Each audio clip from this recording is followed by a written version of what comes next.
Hello friends, most welcome to my YouTube channel. In this video we will discuss about the past perfect progressive tense in detail. We will discuss about the grammatical components and the structural formulas for the sentences in the past perfect progressive tense. We will give examples of the different sentences, and at the last we will discuss about the practical and daily life uses of the past perfect progressive tense in details. Okay, so what is the definition of this tense? The past perfect progressive tense is also called the past perfect continuous tense, and it is used to express an action that started in the past, continued for a period of time, and was still ongoing at a specific point in the past. The past perfect continuous tense describes a continuous action that started in the past, continued for a period of time, and was still ongoing at a specific point in the past. Okay, so what are the grammatical components of the past perfect progressive tense? Number first is the subject: I, we, you, she, he, it, and they. Number second is the auxiliary verbs had plus been. And number third is the present participle, which is the base form of the verb with the ing inflection. Okay, so what are the grammatical and structural formulas for the sentences in the past perfect continuous tense? Number first is the affirmative sentence, and the formula for this sentence is subject plus had been plus present participle, or we can say the ing form of the main verb. Number second is the interrogative sentence, and the formula is had plus subject plus been plus the present participle or the ing form of the verb. Okay, number third is the negative sentence, and the formula is subject plus had not been plus the ing form of the main verb, or we can say the present participle. And number fourth is the negative question, or we can say the negative interrogative sentence, and the formula is had not plus subject plus been plus the present participle, or we can say the ing form of the main verb. Okay, so we can make sentences according to these formulas. The first sentence is the affirmative, and the formula is the subject plus had plus been plus the present participle. For example, she had been studying for 3 hours before the exam.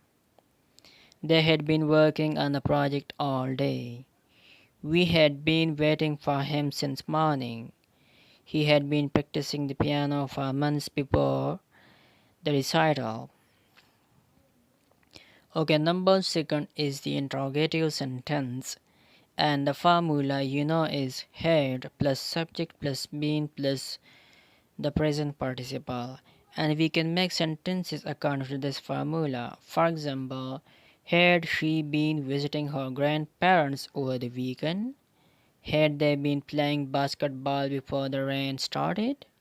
Had we been discussing this issue in the meeting?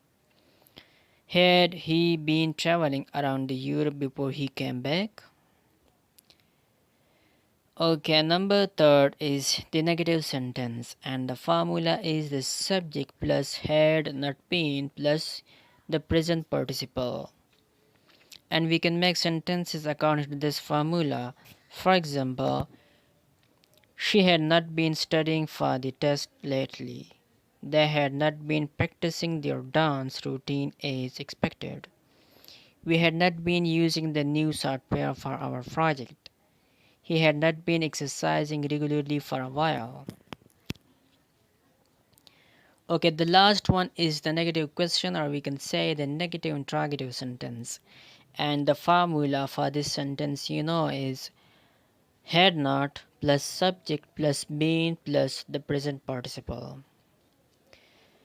And we can make sentences according to this formula. For example, had not she been working on the assignment since morning? Had not they been living in the neighborhood for a long time? Had not we been waiting for the bus for over an hour? Had not he been taking care of his diet recently? Okay, the most important thing in every perfect progressive tense is the use of since and for. In the past perfect progressive tense, the word since is used to indicate a specific point in time when an action started, while the word for is used to specify the duration or period of time an action continued.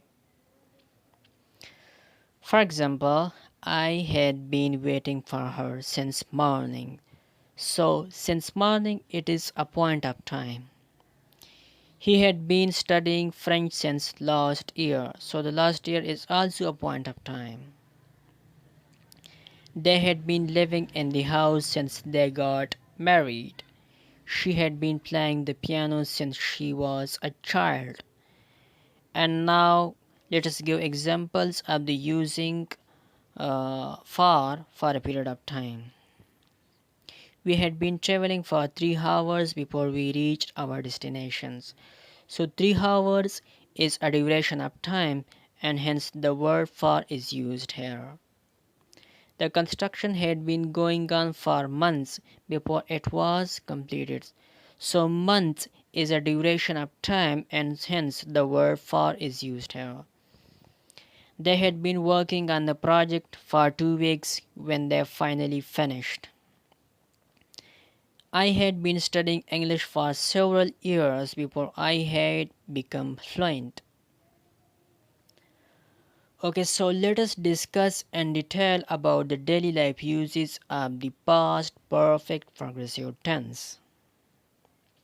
Number first is describing a duration of an action before a specific point in the past. Number second is expressing a background action that was interrupted by another event. Number third is narrating action that were in progress in the past before a specific event. Number fourth is expressing an action that had been ongoing and had recently stopped. Number fifth is stating an action that had been repeated over a period of time before a specific past event. Number six is expressing an action that had been in progress for a certain time span. Number 7 is describing an action that had been happening before a specific past event, emphasizing the duration. Okay, so let's give examples of the each use of the past perfect progressive tense. Number first is describing a duration of an action before a specific point in the past. For example, I had been studying all night before the exam started. They had been waiting for the train for over an hour before it finally arrived. She had been working on the project for weeks before it was completed. Okay, number second is expressing a background action that was interrupted by another event. For example, they had been watching a movie when the power went out. He had been cooking dinner when his friend called and invited him out. We had been discussing our travel plans when the phone rang. Okay, number third is narrating actions that were in progress in the past before a specific event. For example, she had been writing a novel for months before she decided to publish it. They had been saving money for holiday before their car broke down and they had to spend it on repairs. He had been practicing the guitar every day before he joined a band. Okay, the fourth one is expressing an action that had been ongoing and had recently stopped. For example, we had been working for hours before we found a place to rest. She had been talking on the phone for a long time before the battery died. They had been studying for the test until late at night before they finally decided to get some sleep. Okay, number fifth is stating an action that had been repeated over a period of time before a specific past event. For example, he had been visiting his grandparents every summer before they moved to a different city. We had been going to the restaurant regularly before it closed down. They had been playing soccer together for years before they joined different teams. Okay, number six is expressing an action that had been in progress for a certain time span. For example, she had been living in New York for 5 years before she moved to Los Angeles. They had been working at the company since its inception before they decided to pursue other opportunities. He had been studying French for a long time before he became fluent. Okay, the last one is describing an action that happening before a specific past event, emphasizing the duration. For example, they had been traveling the world for several months before they returned home. We had been saving money for a new car until we realized we needed to pay up some debt first. She had been running a marathon when she started experiencing cramps.